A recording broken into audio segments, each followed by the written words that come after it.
I relish the thought of your envious face catching a glimpse, but I'm not one to revel in cruelty, so I'll let it slide. It might be rather awkward for you to witness me, so why not take shelter in the bathroom or some other secluded corner? She let out a raucous laugh through the phone, taunting me mercilessly. I hold nothing but contempt for this woman, more than anyone else in the world. No, in the entire universe. 13 years ago, she stole my husband from me. Cutting ties would be a relief, but alas, fate has tied us together as biological sisters. After she abruptly ended the call, I held the phone to my ear for a moment, suppressing a small chuckle. My name is Ruth, a 37-year-old divorcee. My marriage crumbled within a mere 6 months, all thanks to the scheming actions of my own sister. I have an identical twin named Rachel. Our resemblance is uncanny, often leading even our closest friends to mistake us for one another. However, despite our similar appearances, our personalities couldn't be more different. I tend to be reserved, while Rachel is assertive and bold. I excelled in academics, while Rachel thrived in sports. Rachel has a habit of speaking her mind without filter, often criticizing even my choice of attire with remarks like, "How could you wear something so unstylish? People will think I lack style too because we're twins." That would be dreadful. Our tumultuous relationship isn't confined to our home. Rachel has a knack for stirring up trouble wherever she goes. During our school days, I frequently found myself harassed by girls from other schools because of her antics. "Hey, stop hitting on my boyfriend," she would shout, even when I had no idea who these girls were. "Not again, Rachel," I would sigh in exasperation. Rachel's penchant for snatching away anyone she fancied, regardless of their relationship status, only added fuel to the fire. While I blame the men too, Rachel's actions are particularly egregious. What's worse, she often loses interest in these conquests as quickly as she ensnares them, sometimes ending relationships in as little as a week. Rachel, you need to cease this foolishness. Have you ever considered the feelings of these other girls? And what about me? I'm suffering too, I once pleaded with her. Her response was dismissive, claiming that the jealousy of unattractive women was terrifying. As if her interference in my romantic life wasn't enough, she even had the audacity to belittle my boyfriend John. This man, John, is the same despicable ex-husband who callously discarded me 13 years ago. We became close while attending the same tutoring center, his quiet demeanor providing me solace in turbulent times. After graduating from the same university, we decided to tie the knot.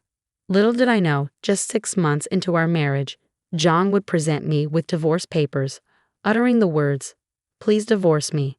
I reached my breaking point, and I'm sure you know precisely why. Seated next to him was my sister, Rachel, her face smug with satisfaction. Taken aback, I stammered, I'm sorry, I don't understand. Did I do something wrong? I don't remember." Before I could finish, John slammed his fist on the desk, his voice booming. "Really? How dare you? You've been cheating on me. Can you still deny it after seeing this?" He thrust several pictures onto the desk, capturing a man and a woman entering a hotel together. To my shock, the images portrayed my sister, Rachel, entering a hotel with a man I didn't recognize. I couldn't comprehend what my ex-husband was accusing me of. No, this is Rachel. It's not me," I exclaimed. Rachel burst into tears, confessing, "I can't keep lying to you, John." John's expression softened as he turned to Rachel, thanking her for her honesty. I was left bewildered, unsure of what was happening. Then John directed his accusatory gaze back to me, launching into a fabricated tale that bordered on the absurd. According to him, I had been cheating on him, disguising myself as Rachel to deceive him. He had fully bought into this ludicrous narrative spun by my own sister. Furious, I responded to my ex-husband, "Are you serious, John? You've been with me for years, and you believe my sister, whom you've known for only a few months? Are you in your right mind? Are you an idiot?" My calm retort seemed to infuriate him further, leaving him only capable of glaring at me in response. To my astonishment, Rachel had the audacity to flirt with John. "Though you share the same face, your personalities couldn't be more different," she remarked, shamelessly attempting to charm him. "You're not charming at all." Rachel always listened to my grievances with a smile. She's so patient. I couldn't wrap my head around what I was hearing. Rachel's tears seemed so artificial, and behind them, I could sense her smug satisfaction. Rachel had always been a master at playing men, ever since our school days, but her targets had shifted with her career. Now she sought men of status and wealth. John, my ex-husband, who worked for a prominent corporation and hailed from a well-off family, fit her criteria perfectly. It dawned on me that she must have set her sights on him from the moment I introduced them at our wedding. My ex-husband had been completely taken in by my sister's deception. I never imagined that the man I had been with for so long could be so easily fooled. In that moment, any lingering feelings I had for him faded rapidly. You two are despicable. Do as you please, but never show your faces in front of me again, I declared, my voice trembling with suppressed emotion. Despite the tears threatening to spill, I managed to hold them back. Without hesitation, I filled out the divorce papers and tossed them at the two of them. I knew my sister's cunning too well. She and John probably hadn't consummated their relationship yet. Pursuing compensation from them would be a daunting task, but if it meant ridding myself of their presence, I didn't care about the money anymore. Upon returning to my parents' house, their fury at my sister's actions led them to disarm her. When questioned about her reaction, she brushed it off, saying, "Oh really? I don't care. But if you're having money trouble, they'll come begging to me." Okay, bye then, trivializing even her own parents' feelings. A friend later informed me that my ex-husband and my sister had tied the knot just 3 months later. I was left stunned, unable to even shed a tear. For 13 years since then, I had not laid eyes on my sister and her husband. Then, out of the blue, I received a call from an unknown number on my cell phone. Hello, Ruth. The voice on the other end greeted me, instantly recognizable. I couldn't fathom how she had the audacity to address me as Rachel. "I don't know how you have the nerve to call me Rachel," I spat out, incredulous. Rachel chuckled in response, her tone lacking any semblance of remorse. "Are you still holding a grudge? You're always so gloomy, Ruth. But anyway, I have a favor to ask," she continued, her words dripping with nonchalance. "I'm pregnant. Oh, and the father is John, whom you love so dearly. Haha. So I thought you could be the one to break the news to our parents about their first grandchild, since they won't listen to me." Her brazenness left me speechless. "What reason do you have to be so cheerful when you've been disowned?" I retorted, my frustration simmering beneath the surface. But Rachel simply laughed it off, as if my words were inconsequential. "How many years has it been?" 13 years, I believe. "You're probably still living alone in our parents' house, nursing your grudges," she taunted. "Well, I'll be the one to give them a grandchild instead of you." Rachel had always possessed a knack for getting under people's skin. "I'd love to witness your envy, but I'll spare you the sight. It would be too pitiful," she added, her laughter echoing through the phone. "It'll be awkward if you see me, so why don't you hide in the bathroom or something?" With that, she abruptly ended the call, leaving me to stew in silence. I held the phone to my ear for a moment longer, chuckling at the absurdity of it all. When the weekend arrived, I was lounging in the backyard when my phone rang again. Glancing at the screen, I saw that it was from a blocked number, undoubtedly my sister's doing. Annoyed, I answered the call, snapping, "Hey, unblock me already." Rachel's voice came through the line, unrepentant. "What's wrong with blocking someone you don't want to hear from?" "That's what call blocking is for," she retorted casually. "Oh, but maybe you don't understand because you're stupid." I couldn't help but laugh sarcastically at her arrogance. Suddenly, I heard a crash on the other end of the line, indicating her irritation. "I've come all this way. Why is nobody home?" "I told you I'd come today, didn't I?" "Huh? You were serious." "I initially thought you were joking," I responded calmly to my younger sister's enraged and slightly shaky voice. It was apparent she was standing in front of our old house, the one none of us resided in anymore. Concerned about the potential disturbance she was causing, I swiftly provided her with my current address and hung up the phone. After about an hour, the doorbell chimed, and there stood Rachel and John, her sullen expression matching his. Without preamble, Rachel launched into her tirade. "You've got some nerve. And what is this place? Why on earth would someone like you be living in such a nice apartment?" Her eyes blazed with anger. Unfazed by her outburst, I calmly informed them that the neighbors wouldn't appreciate the commotion. Inviting them inside, I led Rachel to the room, where she seemed taken aback by its size. Suppressing a smirk, I gestured towards our mother, quietly observing from the couch. "Well, you said you had something to discuss. I don't mind at all. But if I'm in the way, should I hide in the bathroom or something?" I quipped sarcastically, eliciting a sharp retort from Rachel. Moving closer to our mother, Rachel nervously greeted her. "Hi, Mom. Long time no see. I'm pregnant, which is why we wanted to discuss if it's possible for John and me to stay here for a while." Suppressing a burst of laughter at her audacious request, I exclaimed, "Wait, you want me to live with you guys? No way. Have you forgotten what you did to me in the past? Absolutely not." But Rachel cut me off sharply, snapping, "Ruth, just shut up. This house is still under Dad's name, right? You can't even get remarried, and you're still leeching off our parents. How pathetic for a single woman like you." With a smug grin, Rachel declared, "Great job taking care of our folks. From now on, John and I will live here and take care of them. So can you leave? Oh, and where's Dad? Is he at work?" I had reached my limit, but it was our mother who spoke up first. With quiet solemnity, she informed us, "Dad's gone. He passed away." Those few words hung heavily in the air. My parents were always serious people, and despite my divorce 13 years ago, they had always apologized to me, even though it was Rachel's fault. My father, in particular, used to express regret, saying, "Maybe it was my fault for not raising her better. I'm sorry, Ruth. I'm really sorry." His depression deepened to the point where he found it difficult to continue working.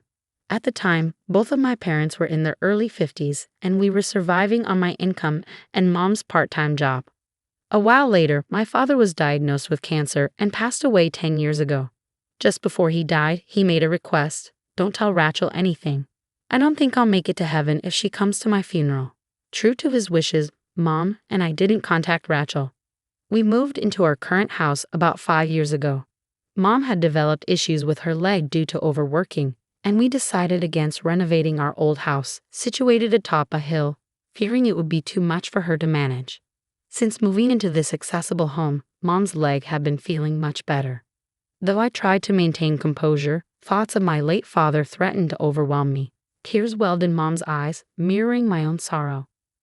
Predictably, Rachel's response to her grief was callous. "Too little, too late. Besides, it's not my fault Dad got sick.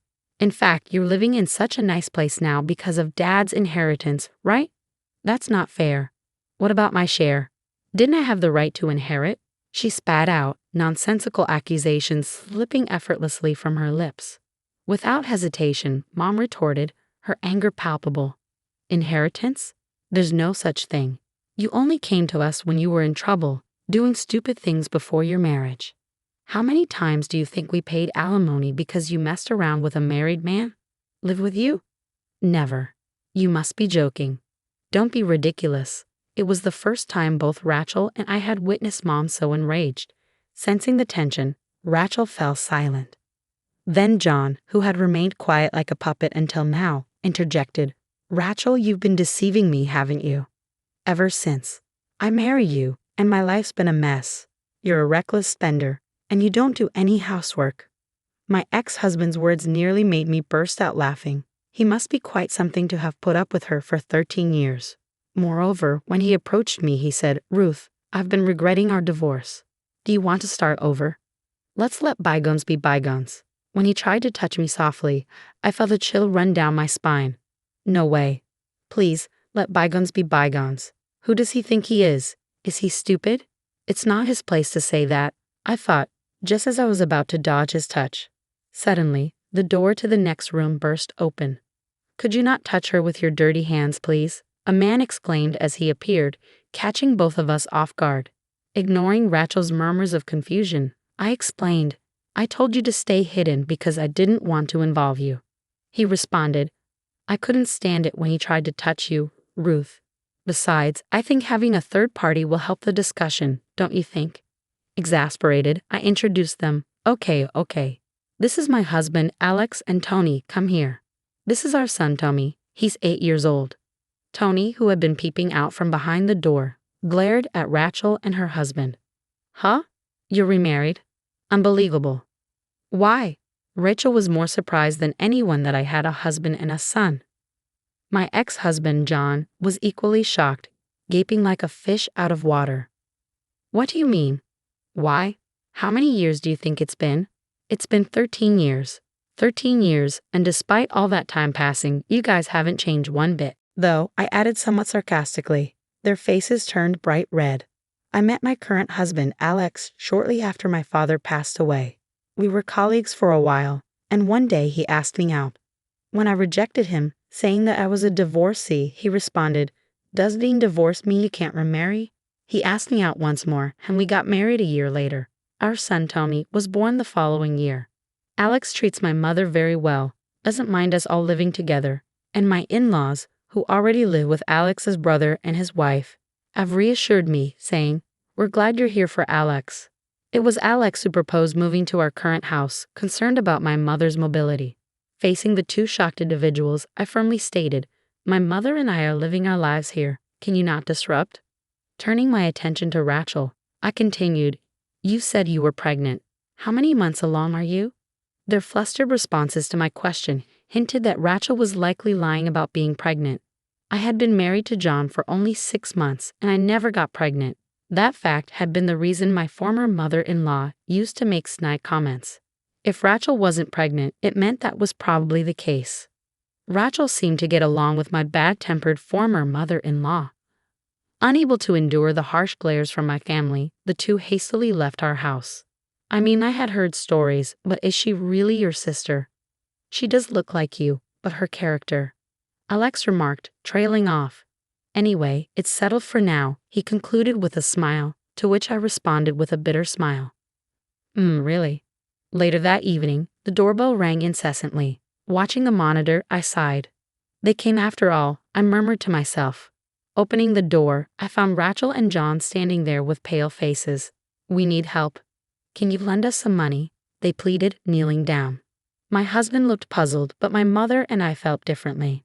During the day, while waiting for a call from Rachel, my mom received a call from a certain individual, a friend of my deceased father, who currently rented our old home. His family was living there now. When I returned home, I found the flower buds in the garden ravaged and the windows cracked. The security footage clearly showed a man and a woman, with the woman infuriated, stomping on the flower beds and hurling stones at the windows. Of course, it was my enraged sister, Rachel. During a phone call with me, Mom had given Rachel's contact information to Dad's friend, and upon learning about Rachel's actions, he was furious. It seemed that in the damaged garden, there were rare flowers that were difficult to grow, and they asked for compensation. They seemed to be struggling financially to the point of having difficulty with housing, so I expected them to turn up again. But I never thought they'd show up that very day. I must admit, their audacity impressed me. "I can give you some money, but there's one condition," I stated firmly as I watched them trudge home with slumped shoulders. Despite myself, I couldn't help but laugh inwardly and think, "Serves you right." In their hands was a written pledge I had just made them sign. I had ensured they wrote in the pledge that they would never approach me again, in return for me taking responsibility for this incident. But Rachel is still my sister by blood. It's hard to completely cut ties with her.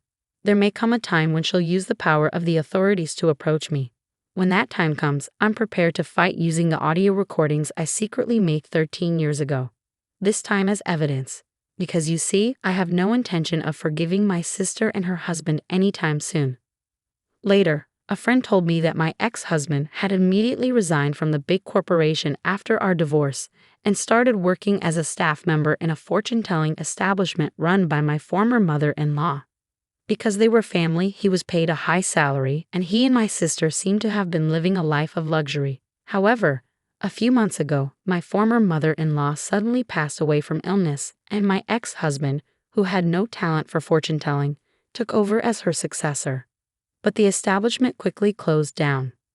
In their desperation, the couple claimed, "This is a bracelet that our late mother lovingly made," and targeted the people who had faith in my former mother-in-law. However, a whistleblower exposed their lies, and the victims formed a group.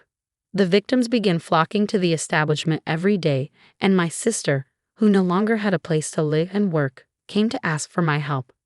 I was so irritated by their audacity. However, seeing that the police have started moving, it's probably only a matter of time before the two of them are held accountable for their crimes. After that, we moved again. The reason was my husband Alex's job transfer. "Can I really come along?" Mom asked apologetically, to which Alex, my husband, responded with a chuckle. "What are you talking about? You're an important part of our family, Mother. Even if you resist, I'll carry you over my shoulder and take you along, okay?" Upon hearing Alex's light-hearted joke, Mom let out tears of gratitude. "Grandma, you're crying again. Here, have a Kleenex." Tommy, serving his emotional grandmother, was concerned but still smiled. As I watched my family, I felt a wave of gratitude for the happiness I felt.